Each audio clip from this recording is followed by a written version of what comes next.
JD, it is great to have you, and I want to start with your reaction to this postponement and what's your level of confidence like heading into the spring that will have some semblance of a football season? Well, first, appreciate the opportunity to be on, and obviously, not just the last 24 hours or couple days. The last 5 months have been very challenging, and it was hard to let our fall sports student athletes know yesterday that we're postponing their competition, and our goal is to have a season in the spring for those student athletes so that they'll have the opportunity to compete. And we're going to continue working hard with our repopulation plan and, creating safe opportunities for our student athletes to practice as we work towards that spring season.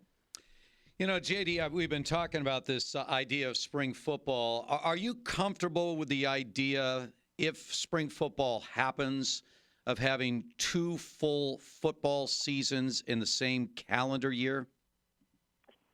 First off, I don't think the spring season is probably a full season. It probably looks more like what we had talked about before, somewhere in the neighborhood of 10 games. And, this is all hypotheticals. We've talked about different things. You have to, count on the fact that northern climes are going to be a little chilly in January and February. So, maybe a season starts towards the end of February. You play March, April, wrap up right at the beginning of May, and then give students the rest of May and June off, come back for, strength and conditioning in July, and get to, you start practice in that first week of August time frame. JD, is it even a remote possibility with intra-conference play and maybe some distance learning for a bubble to pan out in college football? Because with a 10-game season, you could arguably not incorporate a bye week and get away with all of that, and maybe have these teams hold up in one location or 2 locations for 2.5 months while they work their way through a college football season. I think that's probably challenging. I think it hasn't been studied. The goal is, then you're looking at your team doctors and, a whole host of other folks probably having to move with you when, you're also working with other student athletes on your campus. It's not like a professional league where, the NBA is just basketball. We're 19 sports. So, our team docs and, trainers, they have crossover with all of our other sports. So it would be challenging. JD Wicker joining us right now on Extra 1360, San Diego State's athletic director. JD, if there is football in the spring, could that at least create the possibility or opportunity to once again maybe have fans at games? I mean, if you were going to have football right now, it seemed almost impossible to have any semblance of fans at SDCCU Stadium. Is that at least something to consider looking 6 or 7 months down the road potentially? Yeah, I think, part of that is the governor's guidance and where we are in the state of California and the county of San Diego. The governor definitely said we would not be playing with fans right now. And, as we look 5 or 6 more months down the road, hopefully we've made, much more progress in the world of coronavirus. I think for me, one of the big things is testing and also understanding, a little more about exactly what the virus does. Somewhat, what's that longer term impact? Obviously, we only have about 8 months worth of data right now, and certain things are starting to pop up. They give people some pause. So, having more data is important, and having better access and, perhaps quicker testing than what we have today, I think will be very important to, having a spring season and having fans in the stands. Yeah, JD, when this whole shutdown began in March, we were optimistic at the time that come fall we'll be semi back to normal. Well, obviously we're not. And so the idea of trying to project anything is impossible. As they say, the doctors are writing the textbook on COVID-19 as it happens. So if we get to the spring and we get to February or March and circumstances are not a whole lot different than where we are today, I mean, how prepared are the conference of the possibility of canceling a full college football season? And I hate to play Debbie Downer here, but let's be honest. What exactly could that mean to San Diego State?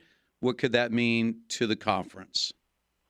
Obviously, if we had to cancel all sports, that would be significant from a budget standpoint. We've run all the different scenarios to this point, that we can come up with, from full fans to no fans to no sports whatsoever. We would obviously have a very significant deficit if we were to, if we didn't compete at all. Obviously, there's some savings if you're not competing, but there's also a lot of expense that you're still incurring because we're going to honor scholarships. We're going to have student athletes in San Diego, so our scholarship bill is not going down. From a staffing standpoint, that's probably not changing a whole lot either. So we've worked with the institution, and they recognize the work that we've done, and we would have some type of internal loan, most likely, that would help us cover that deficit, and then we would spend the next couple of years paying that deficit down. We'll obviously work with our fans, alumni, donors, and hopefully they're willing to help us get through this as well. As we want to keep that student athlete experience as close as we possibly can, and we also don't want to impact it 2, 3, 5, 6 years down the road as well. And it's a great athletic program that's been established over there. What Coach Fisher has done with the basketball team, and then Brian Dutcher in the recent years, obviously what Coach Long has done, Brady Hoke before him and now after him. I mean, these two very, obviously established and accomplished sports, but also profitable sports have really led the way for the university. And you'd hate to see if anything happened. You mentioned something, a way forward, and you're the first person who's really mentioned it. It's testing, isn't it? Like, for spring football, for spring sports overall, to really take a foothold, we just need instant testing, right? I mean, that sort of feels like not a cure-all, because obviously the virus will still be present, but if you can keep your athletes on campus and you can, obviously establish a testing protocol, that could be a way to safely play and have instantaneous results. Are you guys hoping for waiting on that technology before making ultimate decisions on the spring? I mean, that'll definitely weigh into it. We had one of the heads of one of our industry groups sent out a Washington Post op-ed piece that was written. I think it was a Harvard epidemiologist, and he was, basically 6 reasons to be positive about where we are with coronavirus. And, it was, 1, understanding the virus more, how to treat it better. Everybody went on a ventilator at first, and now that's, the last thing that they do, treat patients on their chest as opposed to on their back. But one of the things he brought up was, antigen or PCR testing, and the rapid rate of development in those, where it could be a saliva-based test, very inexpensive, get results back very quickly, that is coming along. So, that progress has been made in 5 months. So now we've got X number of months along that hopefully that testing comes along, continues to come along rapidly. And, if you can test student athletes 3 or 4 times a week, get results back quickly, and it's, relatively inexpensive, then you feel a lot more comfortable that who might be sick, and you can put them into the protocol of isolation and quarantine and have a much better chance of keeping more student athletes healthy and on the field and having the ability to compete, which is something that they really want to do based on, the conversations I've had with student athletes who are back on campus now. JD, as you know, the Pac-12 today announced that they have postponed competition through December of this year, or towards, obviously, January of 2021. I know the Mountain West hasn't made that decision as of yet, but are you anticipating changes to the men's basketball schedule and other schedules related to winter sports? I think that remains to be seen. I mean, again, the basketball team is a much smaller cohort, and how much can you shrink that group down to 12, 13 players, 5 coaches. You're no longer allowed to carry 10 managers. You can have 3 managers, things like that. And that makes the whole testing piece easier as well. So we'll continue to study that. That'll be something that we'll be working on as far as the Mountain West Conference, as well as looking at those, the fall sports heading to spring, and see if we can't, avoid contracting too much of the basketball season and still, providing those opportunities for the young men and women. And, we'll just have to assess if that moves closer to January 1st or if we're able to tip off, on time. All right, I want to lighten things up for a moment here, guys. I know I've been Debbie Downer with my questions for JD, but I just, are we still on schedule next week for groundbreaking? Is that still scheduled for next week? Absolutely. We're supposed to actually get the keys tomorrow to the stadium. So they're going to give us probably a giant box of, keys, and we'll get to go figure out what goes where.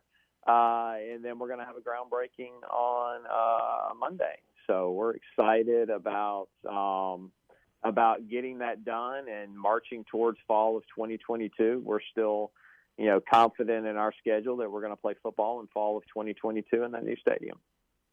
Well, JD, obviously, we only wish the best of luck as you push forward with the stadium initiative. We're happy to be the flagship of San Diego State sports and official show of San Diego Sports. Yeah, I mean, the loose cannons, let's make that face it. clear. Yeah. Everyone else is a pretender. Right, that's right, and JD knows it, right, JD? Absolutely. I mean, the Cannons have contributed to so many winning streaks that I've lost count. There it is. Yeah. There it is. Well Many put. more to That's true. come. Well put. You Many heard from more the to athletic come. director By the way, himself. can you also give Rich a diagram of where all the eateries are going to be around that stadium? He wants to know specifically where they're located. So, on the way into a game or out of a game, he'll know exactly where to go. Just to test everything. Yeah.